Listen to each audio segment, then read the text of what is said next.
কিছু স্ত্রী আছে যাদের স্বামীর প্রতি অভিযোগের কোনো শেষ নাই। সব থেকে কমন একটা অভিযোগ কি, আমার স্বামী মানুষ ভালো না। কিন্তু বোন, আপনি যদি একটুখানি ধৈর্য ধারণ করে এই খারাপ মানুষটার সাথে আপনার এই দুনিয়ার জীবনটা পার করতে পারেন শুধুমাত্র একটা আশায়, সেটা কি, যে সবর বা ধৈর্য ধারণ করে জান্নাত পাওয়া যায়। এই চিন্তা করে যদি আপনি এই খারাপ মানুষটাকে সহ্য করে দুনিয়ার এই জীবনটা পার করতে পারেন, তাহলে এই 30-50 বা 60-70 বছরের দাম্পত্য জীবন অনায়াসে দেখতে দেখতে কেটে যাবে। সত্যি কথা বলতে আমাদের দেশে, আমাদের এই সমাজে এখন মা বোনদের থেকে, বিশেষ করে নারীদের থেকে ডিভোর্সটা বেশি আসছে। এবং বিভিন্ন নিউজ পেপার বা পত্রিকার খবরে যেটা দেখা যায়, যারা শিক্ষিত দম্পতি, শিক্ষিত সোসাইটি মেনটেন করে, তাদের ভেতর থেকে এই ডিভোর্সটা বেশি আসছে। কিন্তু এর কারণটা কি বলতে পারবেন?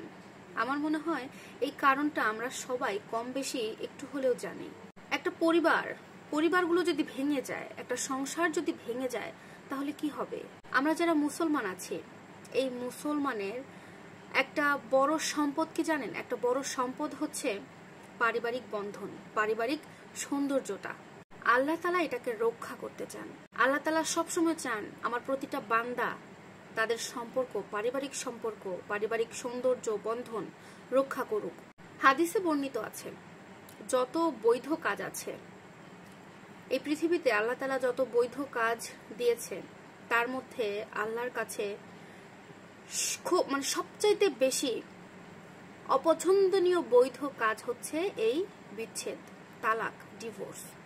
হ্যাঁ, তালাক কিন্তু জায়েজ, প্রয়োজন অনুযায়ী তালাক দেওয়া যায়।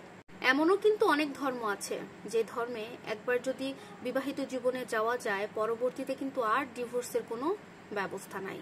মানে বিয়ে হলে আর ডিভোর্স বা তালাক করা যায় না, অথবা তালাক করা যায় কিন্তু এতটাই কঠিন ব্যবস্থা, ওটা না করার মতোই। আর আমাদের ইসলাম তালাককে বৈধ একটা ব্যবস্থায় রেখেছে।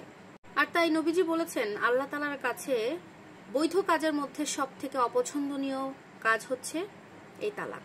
আর আমাদের মা বোনেরা যে কারণে সবচাইতে বেশি ডিভোর্সের দিকে আগায়, তাদের একটাই অভিযোগ থাকে যে আমার স্বামী মানুষ ভালো না, তো তার চরিত্র ভালো না। হতেও পারে মানুষটা তার মা বোনের কথা শুনে নিজের স্ত্রীর প্রতি একটু জুলুম করে, হয়তোবা সে তার স্ত্রীর প্রতি ঠিক মতো কেয়ার করে না।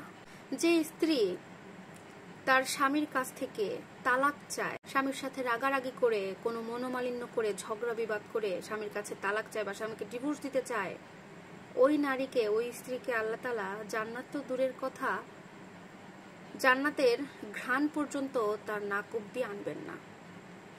সুতরাং আমার মা বোনদেরকে রিকোয়েস্ট করব, নিজেদেরকে একটু ধৈর্য আনুন ভেতরে, ধৈর্য ধারণ করে জান্নাতে যাওয়ার চিন্তাটা করে হলেও স্বামীর সাথে সংসারটা করে যান। ভিডিওটা আশা করব সবার ভালো লাগবে, উপকারে আসবে। আল্লাহ হাফেজ।